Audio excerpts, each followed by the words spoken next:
Jumpa lagi Scan bersama Bung Firdaus Ilyas. Iya, berjumpa lagi kita, Bung Meldi Renra.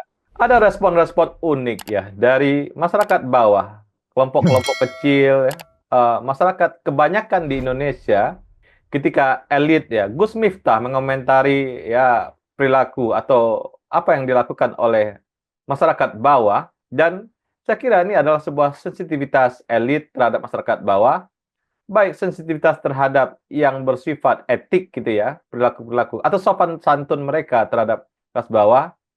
eh, ini akan menjadi sebuah cara kita berpikir bahwa elit punya masalah juga secara etis melihat orang-orang di bawah, Bung Firdaus. Iya, Bu Meldi.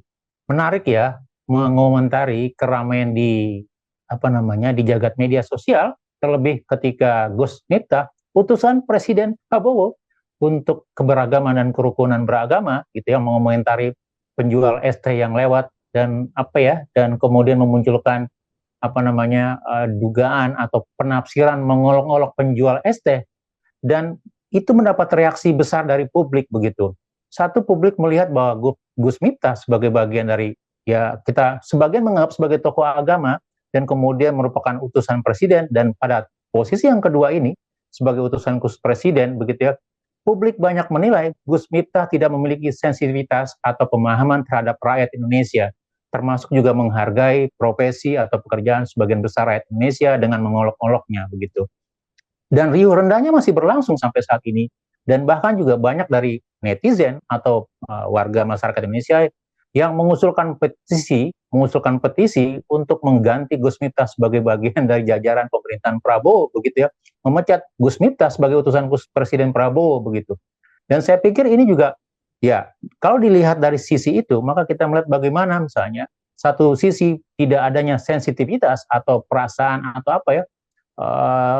bagaimana posisi seorang pejabat publik, kalau kita katakan Gus Miftah sebagai pejabat publik yang tidak memiliki rasa atau toleransi atau juga bisa menempatkan diri sebagai abdi masyarakat dalam melihat suasana sekitarnya begitu, sehingga gitu ya, pedagang ST kemudian itu diolok-olokkan dalam sebuah ceramah atau diskusinya di depan publik begitu, dan kemudian mendapatkan tanggapan dari beragam publik, tidak hanya di Indonesia, Bu Meldi, tetapi juga di luar negeri, termasuk juga di Malaysia, dan beberapa, kalau saya lihat misalnya, itu juga masuk dalam komentar lucu di dalam fans MU atau medsos Manchester United begitu ya, gitu, bahwa semua orang termasuk penjual teh itu sama-sama berharga begitu.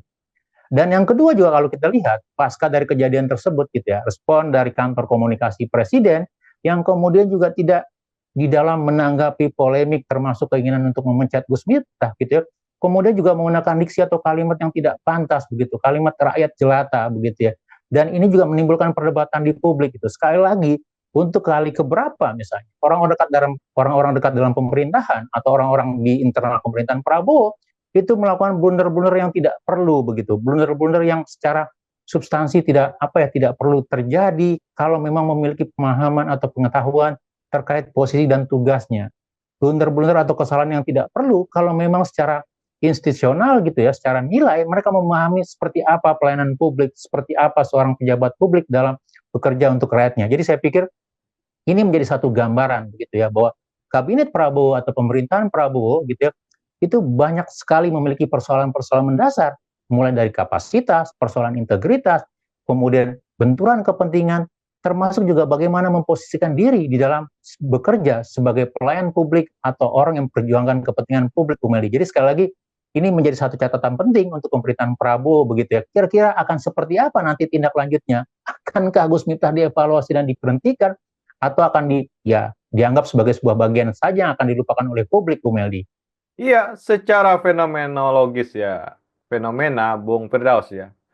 Perilaku masyarakat kecil, wong cilik ya, kelompok-kelompok bawah ini sebenarnya di zaman Bung Karno, Soekarno, Insinyur Soekarno itu melihatnya menjadi sebuah konsep-konsep dari ideologis, Bung Firdaus ya. Jadi Soekarno melihat perilaku yang namanya marhen ya, sehingga dia mengelaborasi marhen yang terjadi di daerah sekitar Dayakolot Bojong Soang gitu ya. Dia bersepeda di situ dan dia melihat itu, dan dia menjadikan konsep Marxisme sebagai sebuah konsep gitu. Ini terbalik dari Gus Miftah ya, menjadi olok-olok nasional untuk seorang penjual teh gitu ya.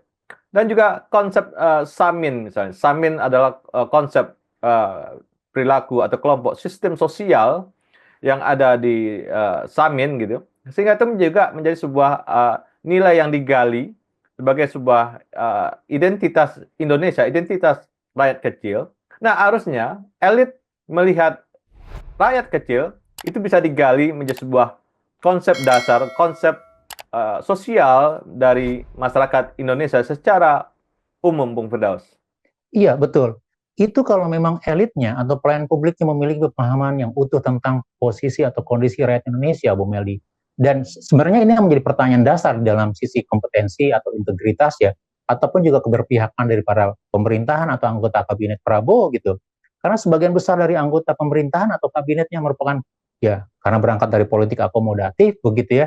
Kemudian kita tidak melihat misalnya apakah memang mereka memahami keberpihakan kepada publik selama ini. Apakah selama ini yang muncul dalam komunikasinya atau tindak tanduknya ini merupakan bagian dari gimmick atau pencitraan saja, atau memang secara umum, secara utuh terinternalisasi di dalam diri dan pikirannya, begitu. Hal ini yang berbeda kalau kita mencoba bandingkan dengan para pendahulu bangsa kita, Soekarno, Hatta, Muhammad Yamin, dan seterusnya, begitu ya. Orang-orang yang memang lahir dan besar dari persoalan-persoalan publik, dan menganggap publik atau rakyat adalah bagian dari yang diperjuangkan, begitu. Dan kalau kita lihat apakah itu yang sekarang muncul, nampaknya menjadi pertanyaan kita, iya dan tidak begitu ya. Karena selama ini yang lebih banyak muncul mungkin begitu ya, termasuk juga beberapa selebritas ataupun juga mungkin tokoh-tokoh yang menjadi anggota kabinet menjadikan persoalan publik atau persoalan kehidupan masyarakat itu hanya sebagai komoditas saja begitu. Tidak menjadikan sebagai pokok persoalan, sebagai tujuan untuk memperjuangkan kemajuan gitu. Dan tentu kalau kita mencoba lihat ini misalnya, tentu ini bertentangan dengan cita-cita atau misi visi yang berkali-kali diumbar atau disampaikan oleh Presiden Prabowo misalnya, bahwa uang cilik atau masyarakat atau persoalan masyarakat kecil adalah persoalan yang harus dientaskan secara bersama-sama. Bahwa masyarakat adalah akar dari perjuangan untuk pemerintahan saat ini. Tetapi kalau itu tidak bisa ditafsirkan, tidak bisa dipahami oleh sebagian besar anggota pemerintahnya, kabinetnya, para menterinya, atau jajaran elitnya, begitu ya, lebih banyak dalam konteks misalnya politik kamuflase atau gimmick misalnya, maka inilah yang muncul begitu. Jadi saya pikir momentum misalnya, berkali-kali kesalahan, berkali-kali blunder yang terjadi begitu, berkali-kali mispersepsi di dalam meletakkan posisi hak dan kewajiban misalnya, itu salah satu hal yang bisa menjadi masukan besar untuk pemerintahan Prabowo kira-kira gitu ya, dalam awal pemerintahannya, kira-kira bagaimana melakukan evaluasi, kemudian melihat kinerjanya, kemudian meletakkan sesuai dengan aturannya masing-masing misalnya, sesuai dengan fungsi dan tugasnya. Tidak lagi mencampur adukan begitu, tidak cukup hanya dengan sekedar retorik misalnya, atau dengan cerita-cerita, tetapi harus dikerjakan secara penuh integritas, penuh ketaatan begitu ya, penuh dengan komitmen begitu. Dan saya pikir misalnya persoalan ini juga menjadi salah satu catatan penting buat kita.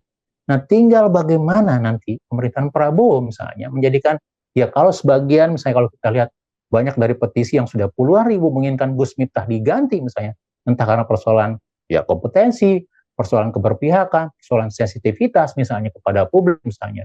Apakah juga ada untuk menteri-menteri atau jajaran kabinet atau pemerintahan yang lain yang punya persoalan-persoalan yang sama begitu ya. Jadi ya artinya secara naluriah gitu ya, bahwa kita tidak bisa menutup-nutupi misalnya orang yang tidak memiliki potensi, orang yang tidak memiliki pengetahuan atau pemahaman atau keberpihakan itu, maka lambat laun dia akan muncul begitu ya sifat aslinya begitu ya.